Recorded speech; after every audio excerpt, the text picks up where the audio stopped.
Hey you guys! So I am going to be doing a little yin class with you all tonight. And it doesn't have to be tonight, it's just tonight for me. So I am not going to, again, I'm not going to do the entire thing with you all because I want you to have some time. I'm going to give you kind of a range of time that you can hold each position. And the reason that I want to do this is because depending on how much time you have or just what's going on in your body, it just gives you an option of holding things a little bit longer if they feel good, or holding things a little bit shorter if you are short for time or something like that. So I have a block handy. If you have a block, you can grab it. That might be nice. If you don't have a block, you can just grab a couple pillows maybe. And you don't even really need those. It's just sometimes nice in the seated forward fold to have pillows. And then I have this kind of like thin beach blanket here. I do have a yoga strap at my house, but if you don't have a yoga strap at your house, then this is a great thing that you can do is you can just take a towel and have it long ways. And so the first pose that we are going to do is a hamstring stretch on your back. So you are going to extend both legs straight out and then bring your right leg up to the sky. From here, I want you to wrap your towel around your heel and start to extend your heel straight up to the sky. So you can have your leg here, you can have your leg here, you can have your leg wherever feels good. But the important thing here is that you want to reach through the heel and pull your toes towards your face. So even though this is a yin pose and you're opening up the hamstrings, you want to be engaging the quads just a little bit. And you can do that by pulling the toes towards your face and pushing your heel towards the sky. So you get a little bit of engagement in the quads, and that will help protect the hamstrings from overstretching. So you're going to do this. You can do this anywhere from 3 to 5 minutes on each side. Just make sure you are setting a timer. So you're going to do this on the right leg, and you'll swap it out. Same thing on the left leg. You may notice that the right and left leg feel different. That is okay if they feel a little bit different. So that's the first thing you're going to do is this hamstring stretch. And you are pulling a little bit down with the towel. So you've got the towel and it's wrapped again around the heel and you're pulling down. And the reason that you've got that kind of downward motion with the arms is that it helps to root the femur bone deeper into your pelvis. Now, obviously your femur bone is not going to come out of your pelvis. It's a very large bone and your hip socket is a very secure joint, but you do want to have that kind of grounding sensation so that you're putting a little bit more, you're really helping gravity pull that big bone of your thigh down into the hips, and then you're getting you'll feel a nice grounding sensation through the hips, which is really good for settling the nervous system. So once you've done that for 3 to 5 minutes on each leg, you're going to roll up to a seated position and you'll do a seated forward fold.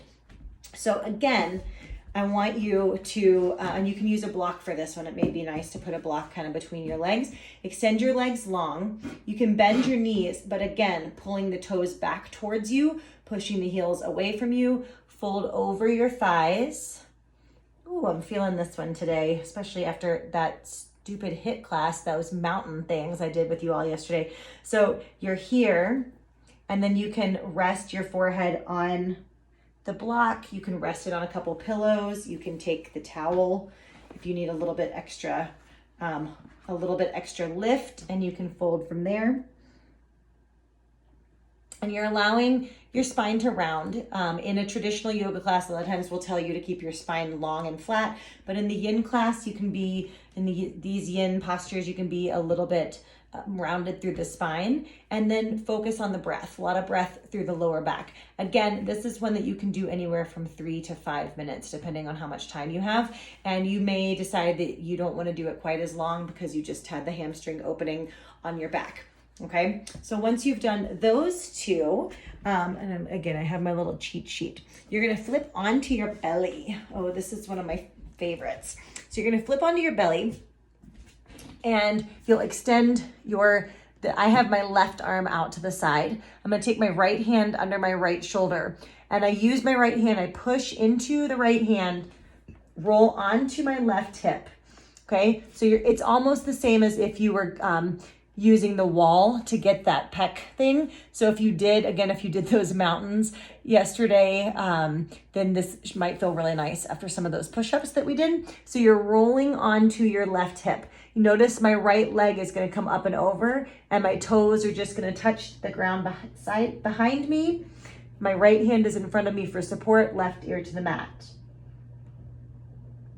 So this is one that you might not want to do quite as long, maybe 2 to 4 minutes on either side. 3 is probably a good number. And then again, you'll extend the right arm out, left hand under the left shoulder, roll onto the right hip, let your ear relax, let your toes touch behind you. Okay, so this is open wing pose. So you're going to do that. And then you're also going to do broken wing pose.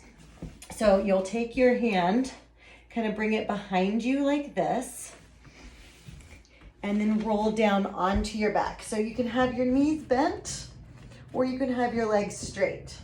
Whatever feels good. You're really just working into the shoulder a bit here. So again, you kind of have your arm behind you, between your shoulder blades, if you can get it between your shoulder blades. If you can't, this one is gonna be pretty short. So you're gonna do maybe 2 to 3 minutes on each shoulder, because your at least for most people, this position does not feel great. And again, if that doesn't feel great on your shoulders, then come out of it. Don't do anything that you want to do in the yin class. You want to do things where you can feel sensation, but you can still breathe. Okay, so you want to make sure that you are not pushing yourself into fight or flight. The whole point of doing this is to help get some calming stuff going on in the body and not actually push you into fight or flight. So no sharp shooting pains, slight discomfort is okay. Okay, we're gonna come back onto the belly again. And this time you are going to just kind of hug yourself. So you're gonna reach your arms through as though you are going to give yourself a hug, but you're gonna rest with your arms, palms up to the sky. Another time that if you want, you can bring the block in front of you, and you can rest your forehead on the block. And again, I would do this one for maybe 2 to 3 minutes, and then swap which arm is on top. Okay, again, kind of give yourself a hug if you want. Arms are gonna be resting, palms up to the side. Rest your forehead on a block if you want. You don't have to rest your forehead on a block.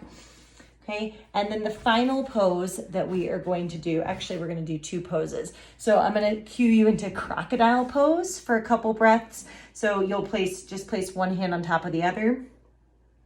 Rest your forehead right down onto your palms. This is basically just a belly down shavasana.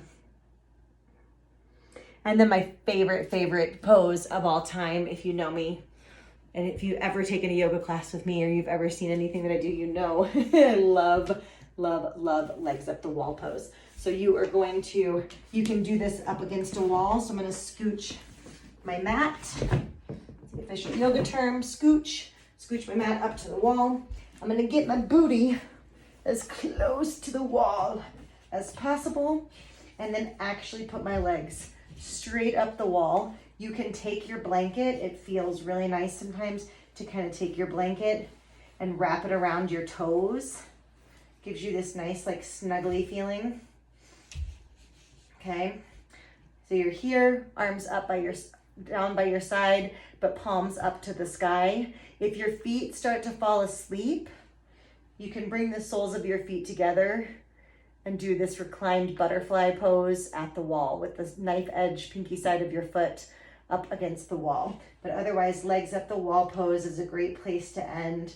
A lot of shoulders, a lot of hamstrings in this particular sequence. So be gentle with yourself. For most of us, we're on a computer a lot right now. And so opening up through the shoulders may feel really nice. Opening up through the hips may feel really nice.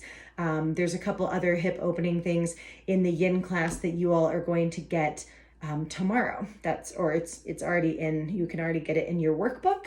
I was having a little bit of trouble with that video. So if you have any trouble with that video, if you try and play it, then let me know and I'll see if I can get it into another format for you. Okay, so I hope you all enjoy that. Get your yin on. I've seen people say yinning is winning, and I totally agree. So give yourself a few minutes here to relax, and I'll make sure I put all of the names of all these different poses so you can Google them if you want, because a lot of them you can find on the internet as well, and just if you need a little bit more extra instruction. Okay, hope you all have a good one. See you later.